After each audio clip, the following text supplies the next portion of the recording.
Today, I want to speak to my fellow Jamaicans about not getting too excited about these US $1 million apartments.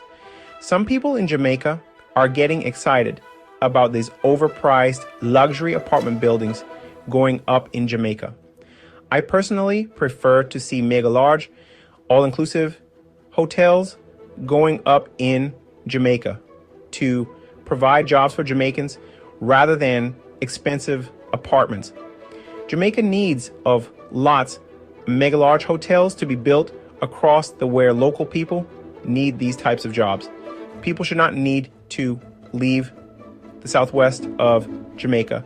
Just get a minimum wage job in Montego Bay and other tourism hotspot on the North Coast like they are doing now.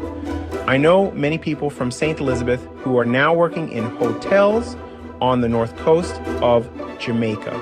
But life is difficult when they have to pay rent while working a minimum wage job.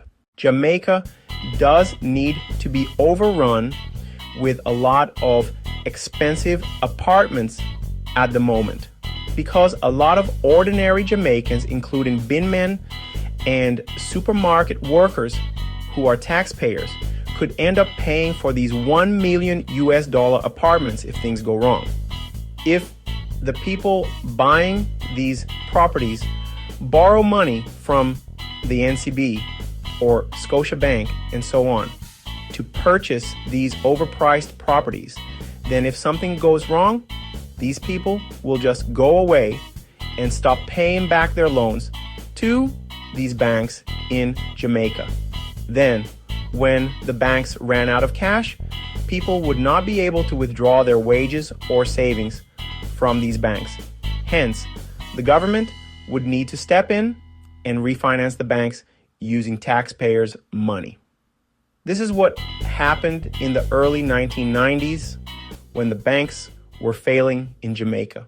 I understand that the banks lend money to build fancy commercial buildings in Jamaica in the late 1980s, which was why the banks failed in the early 1990s, as some of those loans could not be paid back.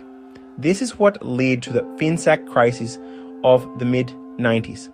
Bad loans from the mid to late 1980s. The same thing happened in Japan in the early 1990s, and Japan has never recovered since. Japan's GDP was higher in 1995 than it is in 2025. Overpriced assets can crash any economy.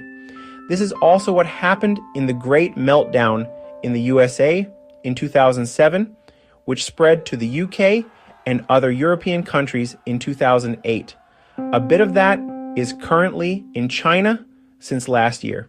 What Jamaica needs is affordable housing for ordinary Jamaicans so that a young couple on minimum wage can buy a house and start a family. With a massive expansion of the tourism industry all across Jamaica, could see another 300,000 Jamaicans being employed in permanent full-time jobs so that the locals can settle down, buy a house, and start a family in their parish. The government need to start building apartment buildings that cost 10 million Jamaican dollars and houses that cost 15 to 20 million Jamaican dollars.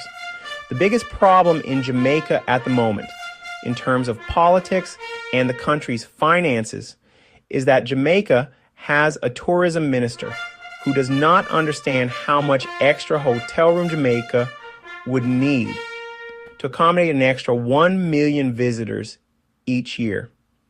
About November 2023, the Prime Minister told the Minister of Tourism to double the tourism industry from 4 million to 8 million visitors each year. 12 months later, Edmund Bartlett is boasting that another 20,000 hotel rooms will be established in the next 5 to 10 years. Bartlett thinks an extra 20,000 hotel rooms can host an extra 4 million visitors. However, in reality, 20,000 rooms can only host another 400,000 visitors. The reason for the difference between those two figures is that Bartlett forgot that each visitor is staying for 10 nights in the hotel room, not one night as Bartlett is calculating. Andrew Holness has not picked up on Bartlett's mistakes. When one adds the fact that less cruise ship visitors are visiting Jamaica now than they were 3 or 4 years ago. This puts the Jamaican economy in a recession towards the end of 2024. Let's hope that the Bartlett and Andrew will discover their mistakes and start a massive tourism expansion program in 2025. Then they can start the massive affordable housing programs for the low-paid workers of Jamaica. Full-time employment and affordable housing are the things that the man on the street should demand from their government and get excited about. Stop getting excited about expensive high-rise flats and apartments in Jamaica, because it could all end with another disaster like FINDAC.